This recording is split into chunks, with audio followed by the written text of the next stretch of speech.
պետությունը դա ժողովրդի ազգի կազմակերպման բարձրագույն ձևն է։ Մենք հարկեր ենք վճարում բոլորս, տարբեր տեսակի հարկեր, մաքսեր, ոչ թե նրա համար, որ ինչ որ մարդիկ ունենան իրենց աշտոնները, չգիտեմ, արարողակարգը, աշխարհ պատտեն բարձր աշխատանք։ Մենք վարձում ենք իրենց, որ իրանք դան, իրենք դա չեն անում։ Հիմա այստեղ երկու տարբերակ կա։ Մի տարբերակը այն է, որ շատերը գնում են այդ ճանապարհում, թքել ամեն ինչի վրա, ասել դե որ իրանք չեն անում, դա իմ գործն էլ չի, եւ կամ Հայաստանում գնալ ներքին վտարանդության, այսինքն քաշվել մի կողմ, կամ ընդհանրապես Հայաստանը լքել գնալ։ Մենք այդ դիրքորոշություն չունենք։ Մենք փորձում ենք անել այն, ինչ որ կարող ենք։ Շատ քիչ էդի գնահատականի հարց է, բայց ես կարծում եմ, որ ինչպես երբ որ հարազատը, մոտ հարազատը ծանր մահամերձ հիվանդ է, եւ եթե դու բարոյական մարդ ես, դու փորձում ես ամեն ինչ անել փրկելու համար, մեր հայրենիքն էլ մեր հարազատն է, մեր մինուճարն է։ Մենք ամեն ինչ պիտի անենք, որ չկործանվի։ Տեսեք, երբ որ հարցը վերաբերում են Արցախին, իրենք դնում են, որ դա հարցը տարածքի հարց է։ Ասում են, որ հայերը մեզանից տարածք են ուզում։ Թեև պաշտոնական դիրքորոշումը են եղել, որ այդ մարդիկ, որ այդ տարածքում ապրում են, պիտի ինքնորոշվեն եւ իրենք որոշեն, այսինքն մարդու իրավունքների հարցը, որտեղ ինքնորոշման իրավունքը դա մարդու իրավունքներ է հարցը։ Այդ իրանք համարում են արդեն փակված։ Ինչու՞, որտեղ Նիկոլ Փաշինյանը հայտարարել է, որ Արցախի հարցը փակ է։ Միգուցե ենթադրելով, որ եթե ոնց ասած այս հարցը փակում ենք, իրանք էլ մյուս հարցը։ Հիմա իրենք չեն կարող բացահայտ հայտարարել, որ Հայաստանի տարածքի նկատմամբ ունեն նկարտումներ։ Միանշանակ ունեն։ Բայց պաշտոնապես իրանք խորամանկ են վարում։ Իրանք ասում են մարդու իրավունքների հարց եւ այլն։ Ինչ պիտի պատասխանի։ Պիտի պատասխանի, որ մարդու իրավունքների հռչակագիրը կոչվում է համընդհանուր հռչակ, այսինքն բոլորին է վերաբերում։ Հետևաբար, եթե դուք խոսում եք ոչ թե արևմտյան Ադրբեջանի, այլ Հայաստանի տարածքից սեփական կամքով, սեփական գույքը վաճառած եւ Ադրբեջան գնացած ադրբեջանցիների մասին, դա հնարավոր կլինի միայն քննարկել, ոչ թե վերադարձի հարցը, այլ հարցը ընդհանրապես քննարկել այն պարագայում, երբ որ երկու անգամ ավելի շատ հայեր, ովքեր վտարանդվել են, քշվել են, ջարդվել են Սումգայիթի, Բաքվի եւ այլ ջարդերի ժամանակ, նրանց հարցը քննարկվի, այսինքն պիտի այդ կապակցության մեջ դրվի։ Հիմա դրա լուծումը կարա լինի այն ձևով, ինչ որ ժամանակին արել են Թուրքիան ու Հունաստանը, երբ որ այսպես կոչված բնակչության փոխանակման հատուկ փաստաթուղթ ստորագրվեց, իրականության մեջ գետնի վրա դե ֆակտո հույները արդեն քշվել եւ կոտորվել էին, եւ երկու անգամ շատ, բայց հույները համաձայնեցին զրոյական բանի փաստի գալ, որովհետեւ իրենք հասկանում էին, որ թուրքերը շարունակելու են ապրել, հույները չեն վերադառնալու, նույն բանն է, որովհետեւ այո, իրենք լավ են հասկանում, հայրը երբ որ գնան Բաքու կամ Սումգայիթ, հայրին մորթելու են եւ մորթելու են ամենավատ դաժան ձևով։ Թուրքերն ու ադրբեջանցին, որ գան Հայաստան, իրանց չեն մորթելու հայերը։ Մենք բարի ենք, մենք լավն ենք, մենք քաղաքակիրթ ենք, դա իրողություն է, պետքա ճանաչել այդ իրողությունը։ Դրա համար մի տարբերակը այդ առաջին հերթին անպայման պետքա մեր իրավունքների մասին բարձրացնել եւ լինի ես այդ Արցախը նկատի չունեմ, Արցախը այլ հարց է, այլ Արցախից դուրս երկու անգամ ավելի շատ, գուցե 3 անգամ ավելի շատ հայություններ ապրում, քան Արցախի տարածքում, Բաքու, Սումգայիթ, չգիտեմ, բանից քուրդից ավելի նույն մարդու իրավունքների անվան տակ։ Այո, բայց մենք պիտի ասենք, քանի որ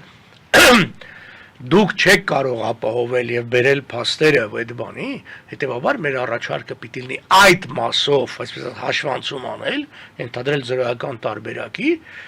այսպես ձեր վերադարձը եւ մեր վերադարձի հարց այդ մասով փակվում է, Արցախի մասը առանձին հարց է։ Արցախի մասը դա մարդու իրավունքների հարց չի։ Արցախի մասը դա Հայաստանի Հանրապետության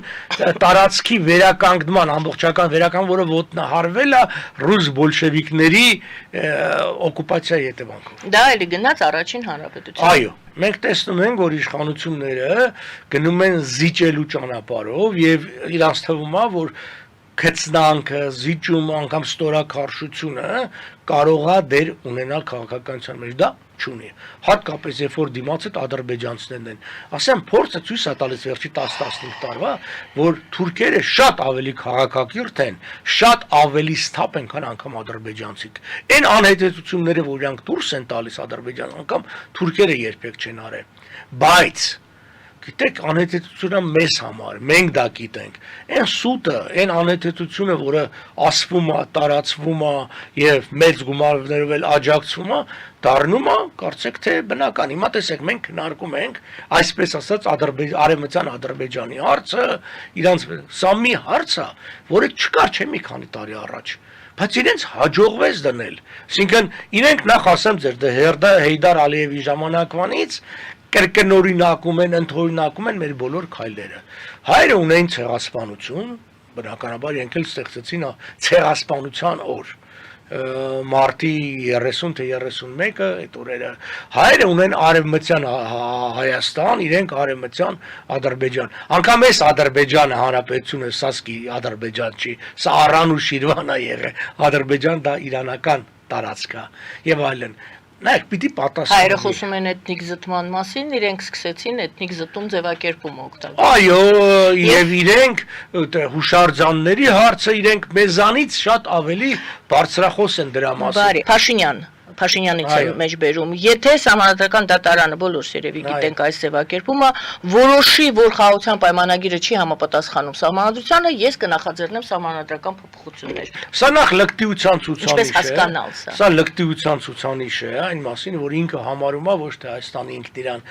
որպես, ասենք, գործադիր իշխանության ղեկավարը, երրորդ պաշտոնյան, չգիտեմ ինչի ասում են առաջի պաշտոնյան, առաջին տիկին, մենք խորհրդարանական հանրապետություն ենք, պետության գլուխը նախագահն է, խորհրդարանի գլուխը դա երկրորդ, վարչապետը զուտ գործադիր իշխանության ղեկավարն է։ Բայց քանի որ մեզ մոտ ավանդաբար դեր ՍՍՄ տարիներից ով վերահսկում էր ուժային նախարարությունը նռեալ իշխանությունը իր ձեռքին է, ես կնախաձեռնեմ, ես կանեմ։ Ինչու, որտեվ մեզ մոտ ստեղծվել է շատ արատավոր համակարգ, մեր մոտ միապետություն է ստեղծված, որովհետև այն ուժը, որը խորհրդարանում մեծամասնություն ունի, ստացվում է, որ խորհրդարանը իր ձեռքում է, նախագահին ինքն է նշանակում, վարչապետին ինքն է նշանակում, նման համակարգ անգամ սովետի ժամանակ չկար, սա միակուսակցական ամենավատ համակարգն է։ Սաուդյան Արաբիայում գոնե իշխում է այդ սաուդների Գերդաստանը, գոնե մի քանի հոգի մարդ են, այսօր այդպես չէ։ Ինքը որ ասում է ես կնախաձեռնեմ, անգամ չել ասում եմ մենք կնախաձեռնենք, ինքը ճիշտ է ասում։ Ինքը իր ազգում է Հայաստանի սեփականատեր, ինքը ոնց ուզի կան, եւ ինքը կարողանա դա անի, որտեվ Հայաստանի ծախու բոլոր այն մյուս բաները իշխանության ճյուղերը լրիվ իրան են ենթարկվում։ Բայց այստեղ խնդիրը հետեւյալն է, որը, այսինքն, եթե ասում է սահմանադրական չի համապատասխանում, նշանակում է Հայաստանի շահերին չի համապատասխանում։ Եվ նպատակը ո՞րն է։ Բա մի քանի ամիս առաջ ասում էր ոչ, չի լինի նման բան, բացառում եք սահմանադրության փոփոխությունը։ Հիմա ի դեպ ասեմ, բացի սահմանադրության փոփոխությունից, իրանք նաև զինանշանի փոփոխություն են ուզում։ Իրենք չաշված են մյուս բաները, դե բնականաբար եվրոդիտորդների սահմանից հեռացում եւ այլն եւ այլն։ Հա, եւ նաեւ բանը